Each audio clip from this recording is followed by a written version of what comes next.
Buenas pessoal, tudo bom com vocês? Alex Araújo aqui do Tererê Zero Game Studio e nesse vídeo eu vou continuar a nossa série sobre games e NFTs com uma abordagem mais técnica e essa terceira e última parte vai ser sobre os impactos econômicos que esses jogos podem ter.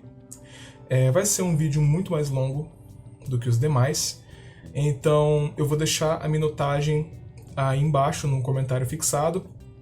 Assistam com calma, pega um dia que você tiver uma louça grande para lavar, deixa no cantinho e vai assistindo.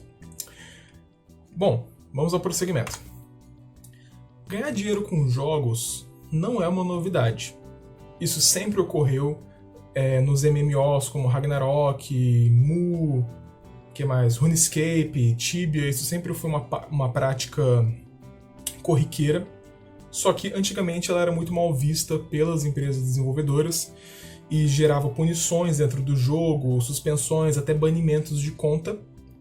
Só que como eles viram que isso é uma realidade que sempre existiu, sempre vai existir, sempre vão existir players fazendo negócios na surdina para trocar itens virtuais por dinheiro real, muitas dessas empresas mudaram de visão. A Cipsoft, que é a criadora do Tibia, é uma delas, e eles agora estão ganhando em cima desse ecossistema. Eles fazem um sistema oficial de venda de personagens, de skins, de itens, etc. e ganham uma porcentagemzinha em cima. Seguro para eles, seguro para o jogador, todo mundo ganha, todo mundo sai feliz. E muitas pessoas, até hoje, tiram uma renda extra e, em alguns casos, sustentam famílias vendendo esses itens do jogo. As NFTs e a blockchain, elas são apenas uma opção a mais de descentralização, uma oportunidade a mais das pessoas poderem ganhar dinheiro vendendo itens de jogos digitais. Aqui são algumas matérias de pessoas vivendo dessa venda de itens. Isso é muito comum na Venezuela, aqui no Brasil, Argentina está sendo muito comum, em alguns países daquela região insular asiática ali, Tailândia, Taiwan. Acho que na Coreia, se não me engano, também é bastante comum esse tipo de transação. Aqui são matérias mostrando que venezuelanos estão usando o jogo. Nessa aqui da super interessante, se eu não me engano, é o RuneScape, que é o jogo de exemplo. E nessa do MMORPG BR, como um jogador venezuelano sustenta a família jogando Tibia, vendendo Tibia Coins, vendendo itens raros de dentro do jogo.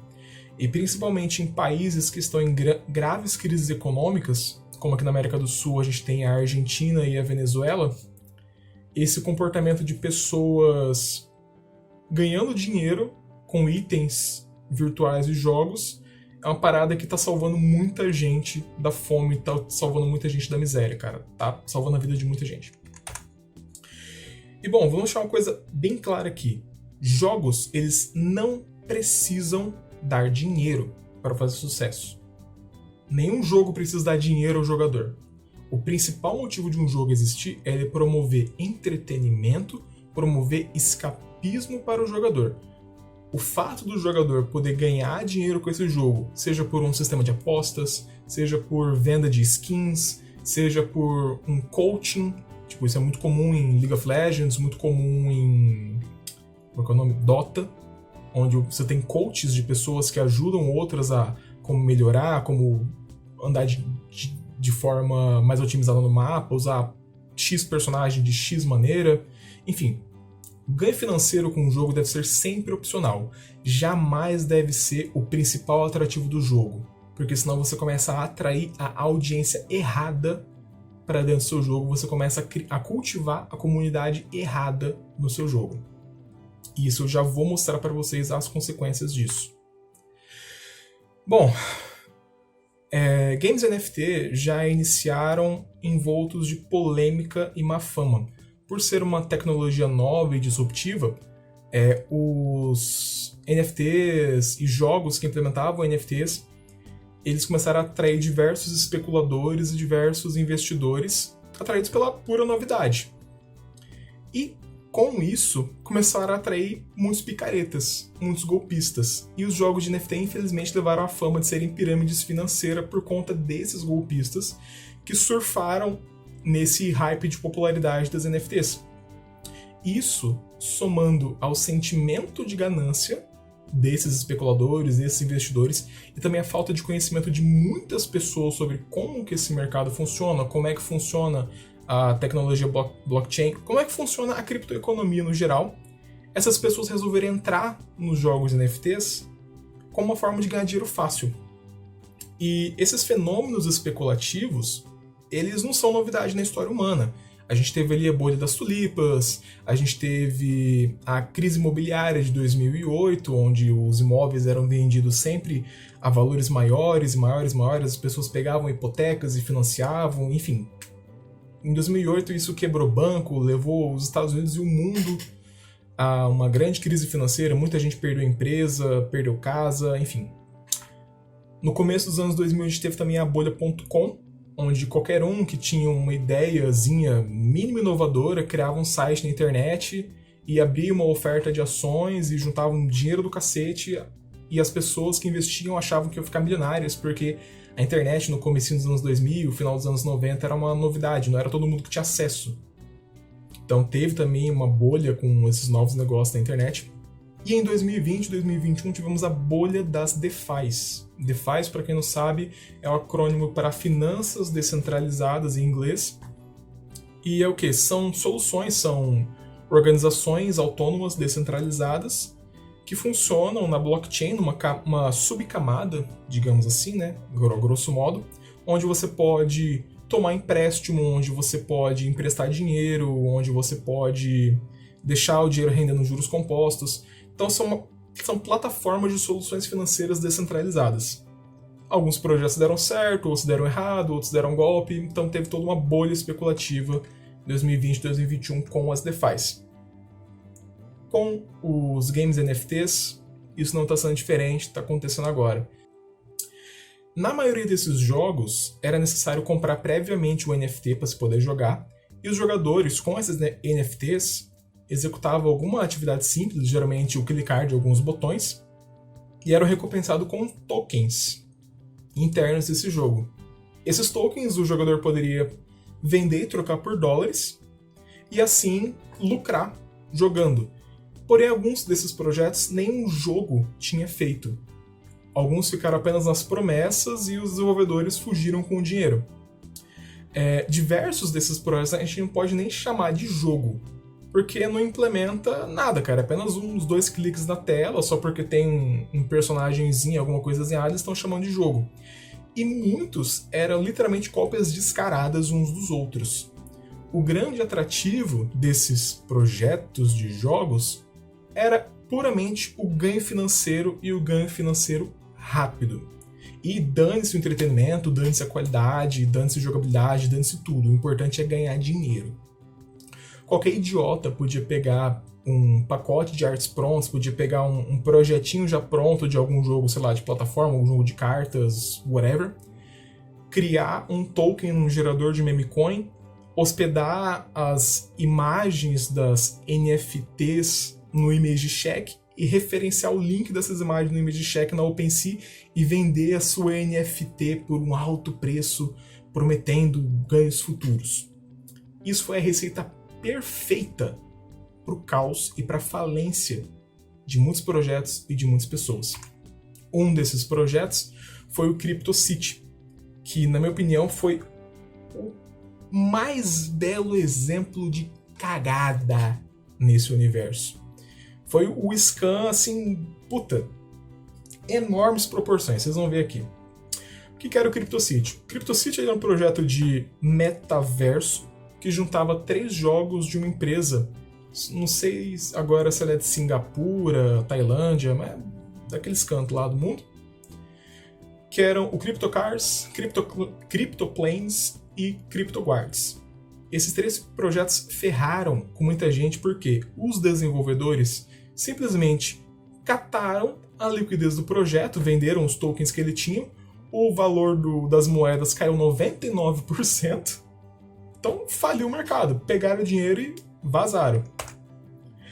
E na hora que estourou esse golpe, que estourou esse scam, eu entrei no grupo do CryptoGuards, se eu não me engano, e comecei a pegar mensagens das pessoas, vendo como é que era a reação delas a esse projeto. E aqui estão algumas.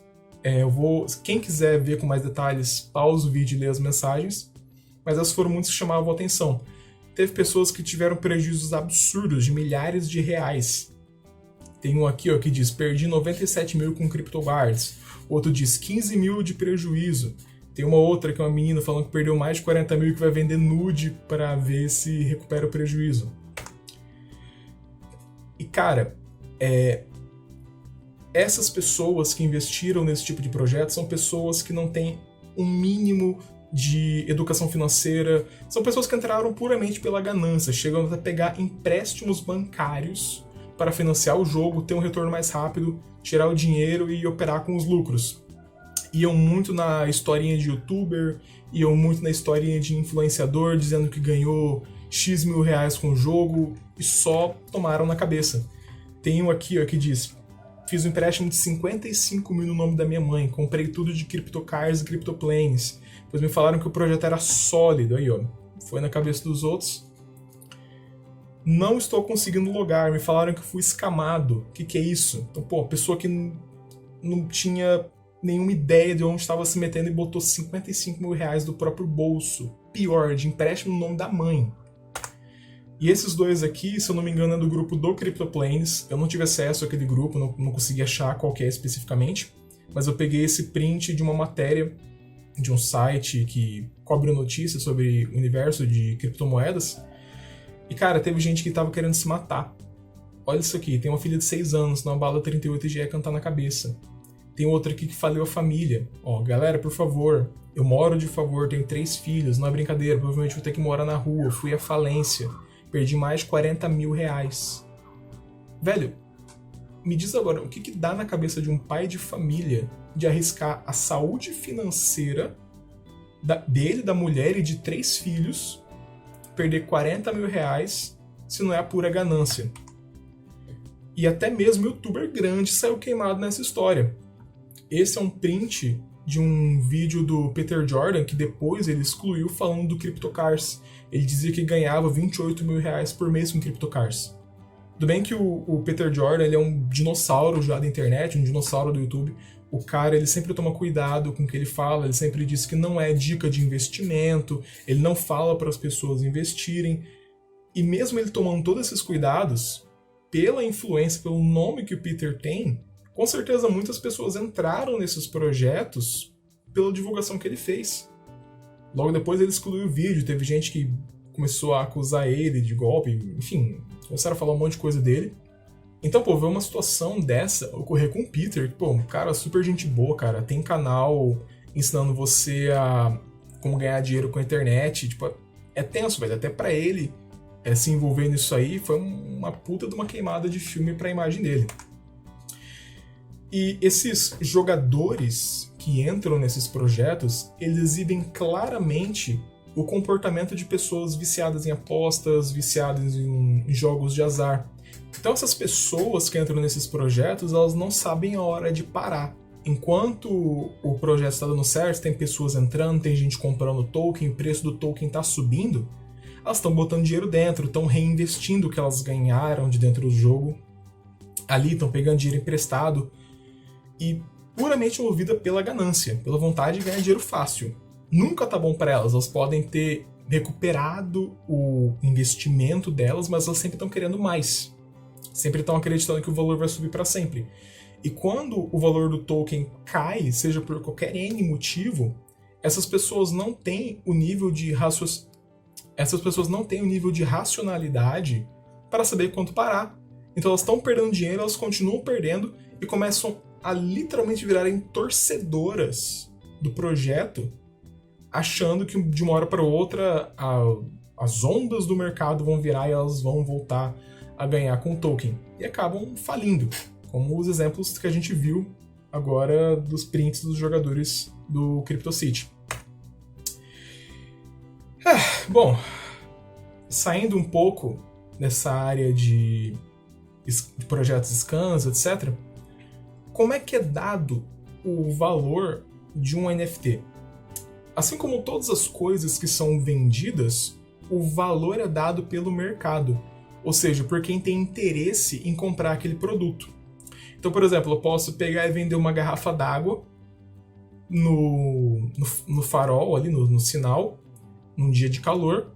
Posso vender por R$2, posso vender por R$5. Se tem gente que compra por 2, o valor daquela garrafa de água é R$2. Tem gente que aceita comprar garrafa por 5, aquela garrafa vale 5. O valor é dado sempre por quem tem interesse em comprar. Não adianta o quanto que a pessoa que está vendendo diz que vale. Se a pessoa que quer comprar não quer comprar por aquele preço, aquele não é o valor daquele produto. O vendedor pode calcular os custos da produção, adicionar a sua margem de lucro e definir um preço. Mas se não tiver interesse comprador de pessoas por aquele produto não vai ter valor nenhum. Essa história de valor intrínseco que muitas pessoas defendem, até mesmo para moedas fiduciárias como o real e o dólar, não existe, tá? Isso é uma coisa básica de economia. E os NFTs ganharam a atenção da mídia por conta de obras de arte digital sendo vendidas por milhões de dólares. Isso gerou curiosidade, obviamente. Poxa, como é que uma imagem em JPEG que está na blockchain pode ser vendida por milhões de dólares? Então isso gerou um surto coletivo e as pessoas começaram a pagar valores absurdos por simples imagens de JPEG. Mas por que isso? Porque elas quiseram, simplesmente. É a mesma coisa que uma obra do Romero Brito. O cara pega um vaso, sei lá, um quadro do Romero Brito. Aquilo lá pra mim é um pedaço de pano e tinta e um cara que desenhou uns desenhos bonitinhos psicodélicos. Eu não pago menos de R$20 naquilo. Mas tem gente que aceita pagar milhares de reais, milhares de dólares por uma obra do Romero Brito. Porque a pessoa tem interesse naquilo, ela dá valor naquilo, ela acha aquilo bonito e ela quer pagar aquela quantidade. Eu não quero, então pra mim não tem valor. O NFT é a mesma coisa. Valor sempre é algo subjetivo, sempre foi e sempre será. E aqui eu mostro um exemplo. Aqui temos duas botas. Uma da Balenciaga, que é vendida por 10 mil e poucos reais, com uns respingos de tinta. E outra, uma bota de trabalho comum, vendida aí na internet, que está R$ 339,90. Cara, se você é um entregador, um motoboy, ou alguém que precisa de um EPI, um equipamento de segurança, ou alguém que só gosta desse estilo de botas de trabalho, qual bota você escolhe? Para qual você dá valor? Porque o material delas é a mesma coisa. Borracha, cola, costura, tecido, couro. O valor que você dá ao produto, o que você valoriza, se é a marca, se é o reconhecimento social que as outras pessoas têm pela marca, é o que dita o preço. E se você tá a fim de pagar 10 mil reais por uma bota, que tem os mesmos materiais que uma outra custa 300, você paga, beleza. E bom, um pouco do tópico sobre play to earn e ganância, esse modo de jogo que foi popularizado com certeza pelos jogos NFTs, apesar de ser meio controverso entre desenvolvedores e players, ele é um modelo de mercado que pode sim funcionar, desde que seja implementado da forma correta, e querendo ou não, existe público consumidor para esse modo de jogo. Porém, esse modo de jogo não vai funcionar nos moldes que ele está sendo implementado agora, nos projetos atualmente, com barreiras de entrada para os players, preço galopante dos ativos das NFTs, com desculpas furadas de que o ativo ele vai valorizar com o tempo, etc. Desenhos de economia pessimamente planejados, e sim, economia é um termo importante para alguns gêneros de jogos, principalmente quando se está tratando de MMOs, e querendo ou não, por conta de jogos de blockchain, de NFTs, serem integrados a essa tecnologia que nasceu da necessidade de se criar uma moeda, um sistema de transações independente de governos. E por esses projetos e jogos terem desenhos economicamente pessimamente planejados, eles quebram financeiramente dentro de 3 meses. E bom, como é que é o desenho econômico de um jogo NFT atualmente? Eles primeiro criam a escassez de itens jogáveis, então eles limitam o número de NFTs que você pode ter para jogar esse jogo, e essa escassez de NFTs cria uma barreira de entrada para novos jogadores. Dois exemplos disso são o Axie Infinity e o War Riders, onde para você jogar você precisa ter uma NFT de algum elemento. No Axie Infinity são os monstrinhos, os Axies, no War Riders são os carros. Esses jogos que obrigam a compra de NFTs para poder jogar sofrem com esse problema. No início do jogo ainda é desconhecido, os NFTs são preços bem acessíveis, são abundantes, porém conforme o jogo ganha popularidade, os preços começam a galopar para casa dos centenas ou milhares de reais ou dólares, justamente por conta do fator especulativo. E isso impede a entrada de novos jogadores. O jogo acaba ficando com uma comunidade estagnada, aquele pequeno círculo de audiência, e conforme o tempo, dependendo do jeito que ele for gerenciado, se houver uma má gerência, ele tende à sua morte do projeto. Alguns projetos apresentam um tokenomics quebrado, que é uma economia, digamos, baseada em tokens, com pouca liquidez e uma grande massa de distribuição de tokens. CryptoMines, o CryptoCity foram exemplos de projetos que tinham esse tokenomics quebrado. O valor monetário de um token, diferente um pouco de uma NFT, ele é dado pela divisão do número total de tokens que você tem na blockchain pela quantidade de dólares ou de qualquer outra criptomoeda que você tem pareada num pool de liquidez. Então ele não é um valor, por exemplo, uma NFT, sei lá, vamos pegar o Bored Ape que o Neymar comprou. O Neymar pode vender aquele NFT por 1 milhão se ele quiser. Outra pessoa que comprou pode vender por 5. Depende do interesse de compra e venda. Os tokens não, eles têm um pareamento com outro ativo que já tem um valor pré-definido. O que ocorre é que a maioria dos tokens não vai para o pool de liquidez. Apenas uma pequena parte fica dolarizada e o resto ou vai para a mão de desenvolvedor, ou vai para a mão de investidores iniciais, ou vai para fundos e etc. Ou seja, você não tem um price floor real no token, você não tem um valor mínimo de quanto o token vale. Então você tem pouco dinheiro, poucos dólares, poucos bitcoins, poucas criptomoedas que têm um valor já definido, e muita distribuição desses outros tokens. Então, quando você vai fazer o saque desses dólares, dessas criptomoedas, você tem muitas pessoas querendo sacar para pouco recurso para ser sacado. Então, uma hora ou outra, esses projetos quebram por conta dessa péssima administração do tokenomics. Um exemplo disso é o tokenomics do CryptoChips.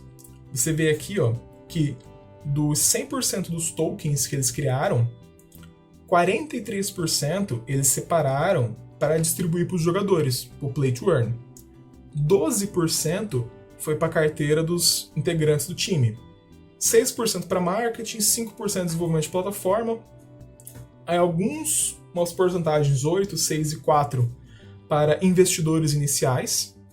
E nesse campo, DEX Liquidity, que são 6%, são os tokens que vão para o pool de liquidez, que vão para as corretoras, onde as pessoas vão lá para trocar seus dólares, os seus bitcoins, por unidades desses tokens.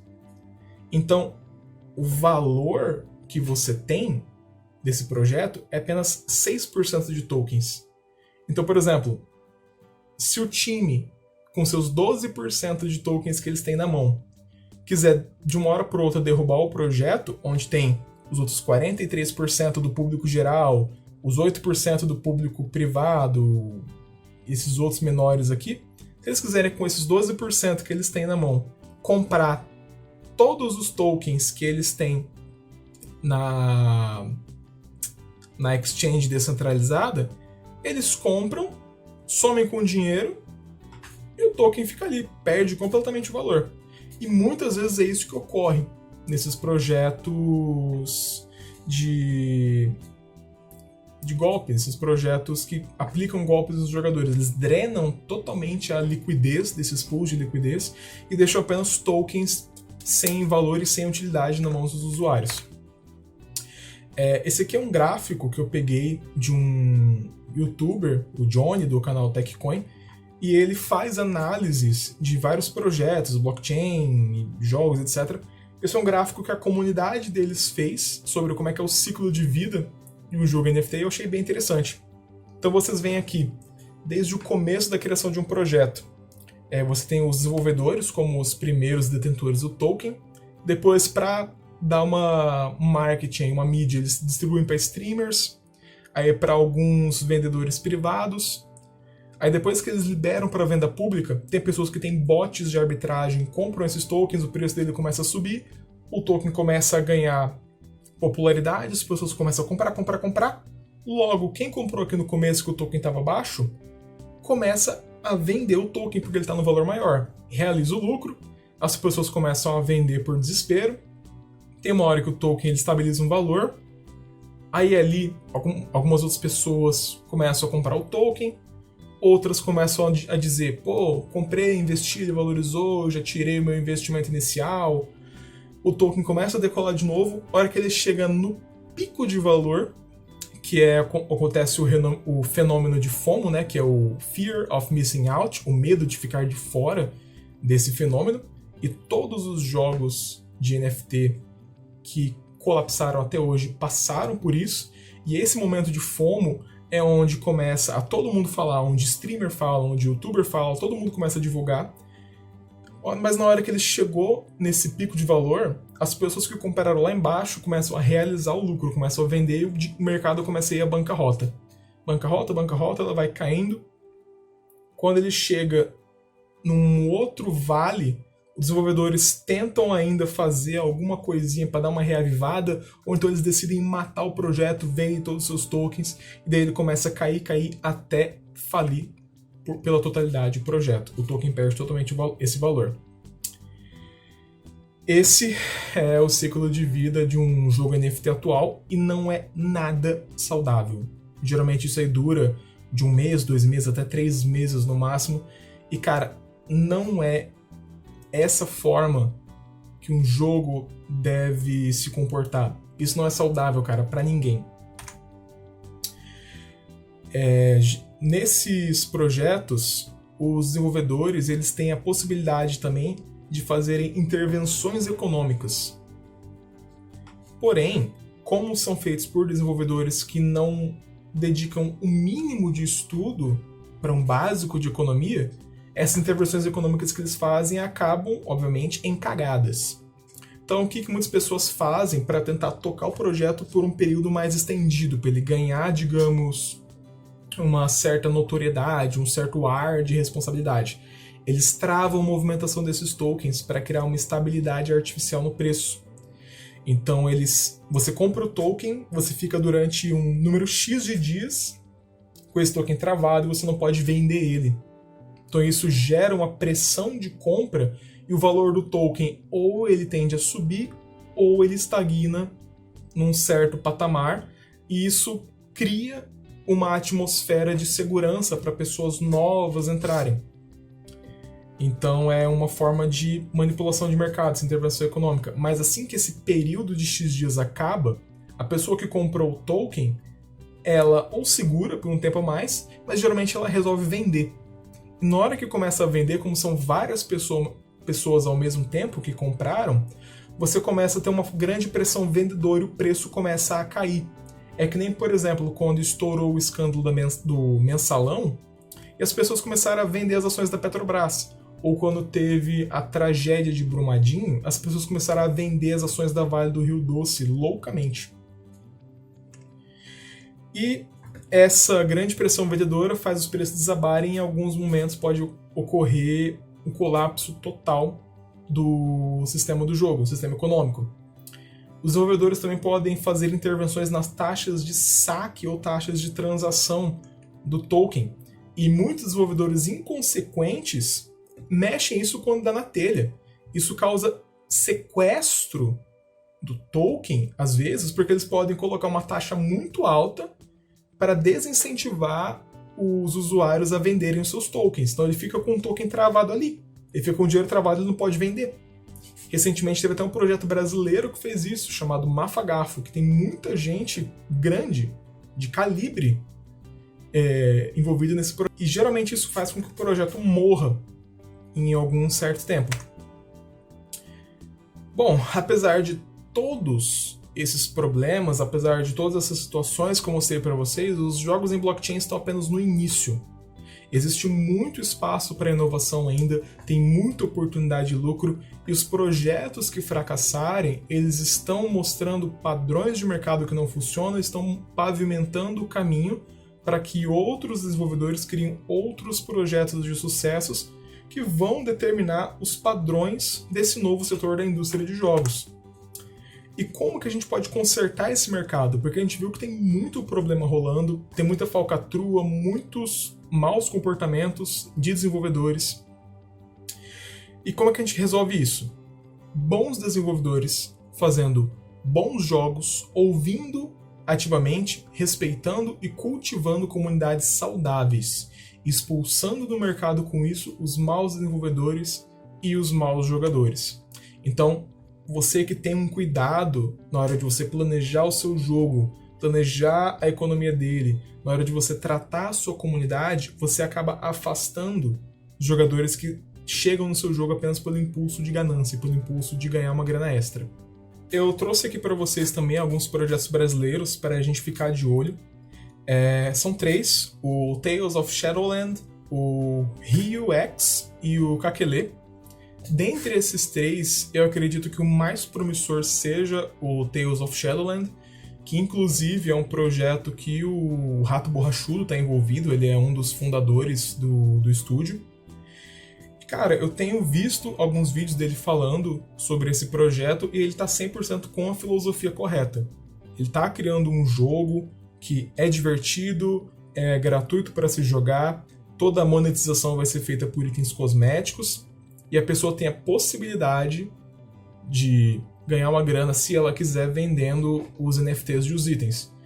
Mas o ganho financeiro não é o principal foco do jogo. O foco do jogo é ser um jogo divertido, é ser um jogo para você jogar com a tua galera, para você se entreter. Tem o Rio, o Rising Oblivion, que eles fizeram agora um lançamento, uma integração com a rede Polygon, ainda está em desenvolvimento. Eles estão prometendo token, NFT, fazer um metaverso dentro do Rio. Estão prometendo muita coisa, a gente vai ver se vai entregar. É um projeto ambicioso, com certeza. Mas vamos ficar observando aí. E tem o Kakele MMORPG, que é um MMO 2D, que, se eu não estou enganado, ele trabalha com a criptomoeda Nano. Não li muito ainda sobre o que eles querem fazer, como que vai funcionar esse esquema de economia integrada com a Nano no jogo deles, mas é um projeto interessante. São 3 projetos brasileiros para a gente ficar de olho de como é que vai ser essa implementação deles com a blockchain, com NFTs, com tokens. Concluindo todo esse assunto, NFTs são apenas uma ferramenta proporcionada pela tecnologia blockchain. Não é sinônimo de golpe. No primeiro vídeo eu mostrei como é que é o código de uma NFT, como é que ela é construída. No segundo vídeo eu mostrei exemplo de como implementar. E apesar de nesse terceiro vídeo eu mostrar problemas, os golpes, expor todas as falcatruas, os problemas que a gente está enfrentando com a adoção dessa tecnologia por desenvolvedores de jogos, blockchain, tokens, NFTs não são sinônimo de golpe, são sim uma tecnologia muito inovadora e muito disruptiva. E ainda tem muito potencial para ser explorada e vai gerar inovação em diversos campos da atividade humana, seja na medicina, na indústria, nos jogos, na indústria de entretenimento, etc. Nem só JPEG de macaco é um NFT, elas têm potencial para fazer muito mais. E o principal, se você não gostou de mexer com isso, você não é obrigado a implementar. Igual os jogos 3D não mataram os jogos 2D, os jogos de blockchain, os jogos NFT não vão matar os sistemas tradicionais de monetização. Então, se você gostou, você acha uma tecnologia inovadora, você acha que vale a pena implementar, beleza, implementa. Não gostou? Mano, sem problema, segue tua vida, sucesso no seu projeto, segue nos modelos tradicionais de monetização. Beleza, galera? Me conta nos comentários qual que é a opinião de vocês. Sei que foi um vídeo longo, um vídeo bem cansativo. E se inscreva no meu canal. Valeu, falou!